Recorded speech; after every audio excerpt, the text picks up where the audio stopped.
Welcome all of you to the English news on Lào Cai TV. Here are the main highlights for today. Provincial Party Standing Committee meets with party committees of Western communes. Lào Cai Yunnan promoting trade and enterprise partnership. Enhancing medical service quality through technical transfer. And now all the details, please join in watching the program. On the afternoon of April the 7th, the Standing Committee of the Provincial Party Committee held a working session with the party committees of the communes of Mu Cang Chải, Tu Lê, Phúng Luông, Khao Mang, Chế Tạo, Lao Chải, and Nậm Có. Attending and chairing the meeting was Mr. Dương Quốc Huy, member of the Party Central Committee, Secretary of the Provincial Party Committee, Mr. Hoang Giang, Permanent Deputy Secretary of the Provincial Party Committee, Chairman of the Provincial People's Council, Mr. Nguyễn Tuấn Anh, Deputy Secretary of the Provincial Party Committee, Chairman of the Provincial People's Committee, and Mr. Nguyễn Thế Phước, Deputy Secretary of the Provincial Party Committee. Also in attendance were members of the Standing Board of the Provincial Party Committee and leaders of several relevant provincial departments and agencies. At the meeting, the Provincial Party Committee's working delegation heard the standing party committees of the aforementioned communes provide a brief report on the results of implementing political tasks in 2025 and the first quarter of 2026, as well as the key directions and tasks for socio-economic development in the coming time. Subsequently, the Standing Committee of the Provincial Party Committee and leaders of departments and agencies participated in discussions to further clarify the proposals and recommendations of the localities. The focus was on staffing quotas, post-merger infrastructure facilities, drug and natural disaster prevention, and improving the capacity and quality of grassroots healthcare and education in highland areas. At the meeting, Provincial Party Secretary Duong Quoc Huy emphasized, the western communes of the province still face many difficulties regarding infrastructure and socio-economic development. However, this area also possesses unique and distinct values. If local party committees and governments can awaken these potentials and advantages, combined with the will of the people to rise up, they can transform disadvantages and limitations into opportunities for development, contributing to growth and improving the lives of the people. The Provincial Party Secretary directed, the party committees of the communes must continue to review and concretize the action programs to implement the resolution of the 14th National Party Congress, the resolution of the Provincial Party Congress, and the resolutions of the commune-level party congresses to finalize and issue their action programs. This must ensure clear objectives, clear tasks, clear roadmaps, clear products, and clear responsibilities, suitable to practical conditions, so that the resolutions can quickly be put into practice. Focus on developing the economy in the direction of effectively exploiting potentials and advantages, identifying clean and organic agriculture and the development of medicinal plants as the focus, and tourism services as a breakthrough. It is necessary to deeply grasp the people-centric viewpoint, taking livelihoods as a measure, strengthen propaganda and mobilization to arouse the will to rise up, the spirit of self-reliance, and self-strengthening among the people, gradually eliminate the mentality of waiting and relying on others or being poor in will, helping the people take the initiative to rise up and master their own lives, escaping poverty through knowledge, professions, and legitimate labor. The Provincial Party Secretary directed the localities to conduct a comprehensive and substantive review and assessment of the operational effectiveness of the two-level local government model after nearly a year of implementation, linked to the requirement of building a clean and strong party and political system. Regarding the specific proposals and recommendations at the meeting, 02 items have been granted policy approval by the Standing Committee of the Provincial Party Committee for implementation or have been decentralized for resolution according to regulations. Regarding other proposals and recommendations, the Standing Committee of the Provincial Party Committee assigned the Party Personnel Committee of the Provincial People's Committee to coordinate with relevant agencies to review, finalize, and report to the Standing Committee of the Provincial Party Committee for direction and resolution according to their authority. On April the 7th, in Lào Cai, the Yunnan Department of Commerce, China, and the Lào Cai Department of Industry and Trade, Vietnam, co-organized the Yunnan-Lào Cai Business Trade Cooperation Program. This event aimed to strengthen connectivity, extend market, and foster the development of commodity supply chain between the two localities. During the program, both departments highlighted their respective economic potentials and strengths, focusing on sectors with significant room for growth and high added value in the current era of international economic integration. The provincial trade and industry authorities affirmed their commitment to supporting businesses by accelerating administrative reforms and creating a favorable investment and business climate, thereby promoting sustainable trade cooperation. Following the opening, businesses from both sides presented their expansion plans and cooperation strategies. Many enterprises expressed a strong interest in gaining deeper insights into investment environments, trade policies, and market demands. They aim to establish long-term partnerships, particularly in the production and processing of agroforestry products, agricultural import-export, logistics, as well as expanding cooperation in education and tourism. Mr. Nguyễn Thanh Sinh, Vice Chairman of the Provincial People's Committee, stressed a conference to deploy the plan for surveying, cadastral mapping, record establishment, and the completion of the land database in Lào Cai province for 2026. The conference was held in a combined format of in-person and online sessions, connecting to all communes and wards across the province. To date, Lào Cai province has completed cadastral surveying, mapping, land registration, the issuance of land use right certificates, and the development of land databases for 72 out of 99 communes and wards. However, nearly 4 million land parcels across the province have yet to undergo cadastral surveying. Furthermore, existing individual databases remain incomplete, lacking sufficient attribute and legal information fields. To ensure the completion of the land database within 2026, the conference announced the decision to establish a steering committee and a support team. Additionally, it launched a 120-day peak campaign titled Accelerating Cadastral Surveying, Mapping, Record Establishment, and Land Database Completion, running from April 1 to July 31, 2026.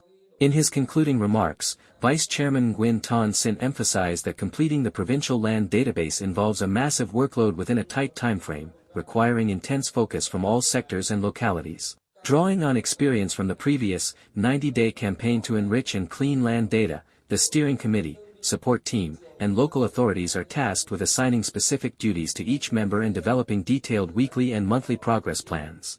Localities must mobilize human resources and step up communication efforts to raise public awareness and cooperation.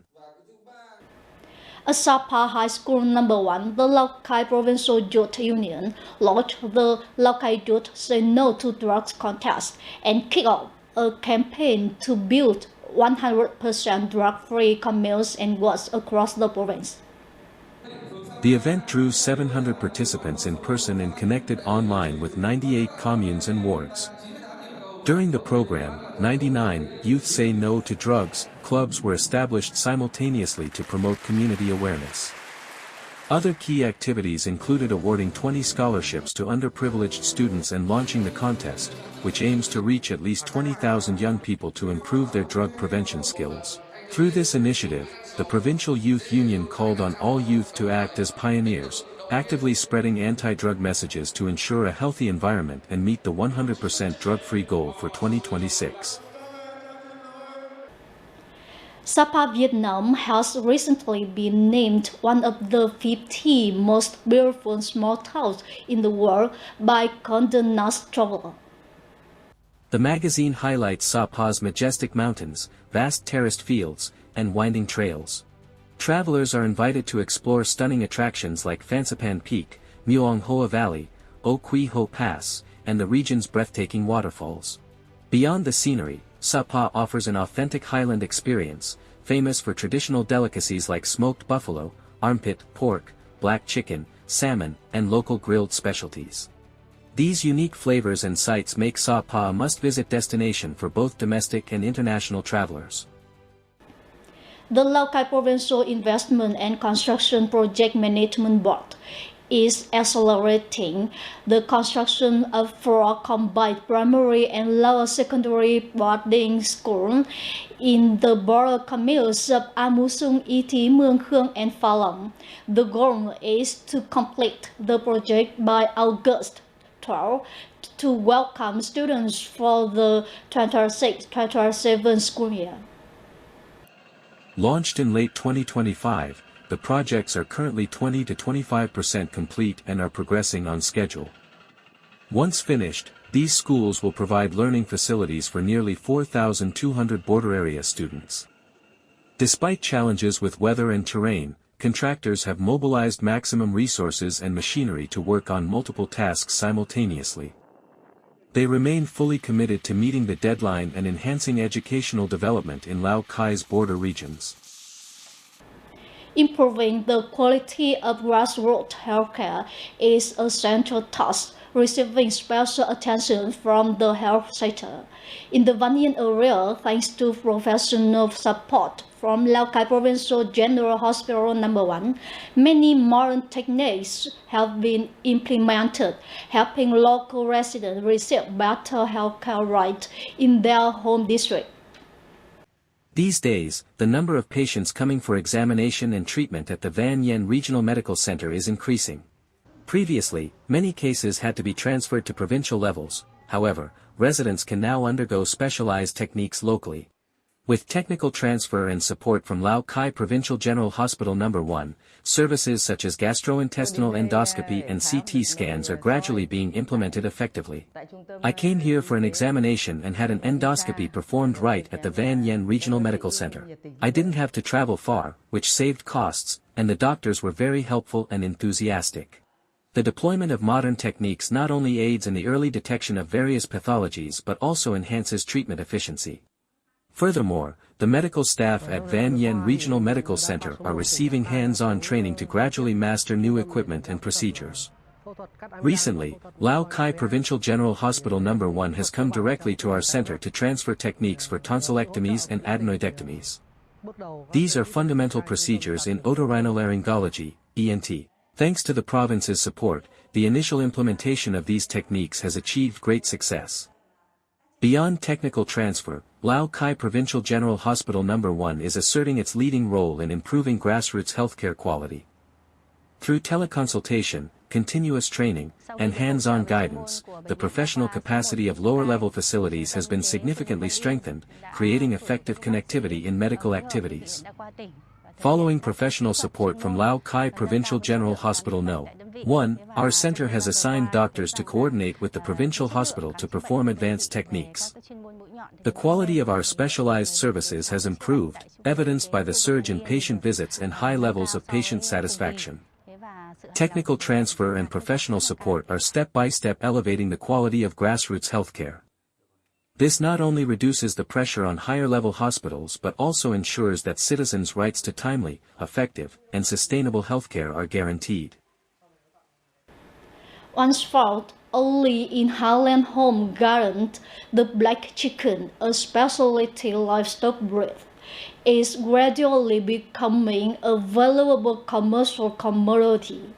This swap is occurring not only in scale but also in production mindset, opening many new paths for farmers.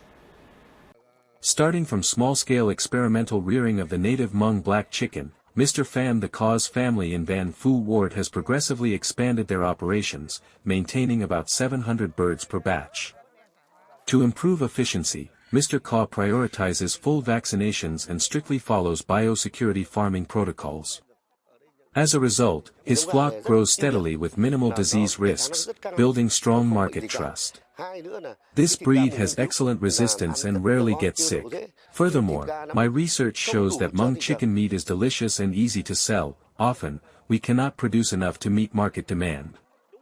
The black chicken model is moving beyond individual households toward linked production chains. In Tran Yen Commune, the MQ Livestock and Agricultural Services Cooperative maintains a scale of 30,000 to 35,000 birds per batch, including approximately 10,000 Hmong black chickens. Organizing production through value chains has helped these products reach beyond the province to larger markets. Our goal with the Hmong chicken is to preserve a local specialty. We have signed contracts with various partners to ensure stable output, primarily serving Hanoi and other northern provinces. Through specific farming models, the black chicken is asserting its position as a high-value commodity. Farmers are actively applying scientific and technical advances, from breed improvement and biosecurity care to disease control. Additionally, the integration of technology and digital transformation in livestock farming has not only boosted productivity but also significantly reduced manual labor. Working this way feels much lighter and less strenuous. It is far more convenient for us to care for our poultry flocks. No longer just a story of backyard chickens, the black chicken has become a clear direction for economic development. When mindsets change and methods innovate, highland specialties can reach further, creating opportunities for farmers to increase their income and prosper right in their homeland. Ladies and gentlemen, our program today is ending. Thank you for your attention.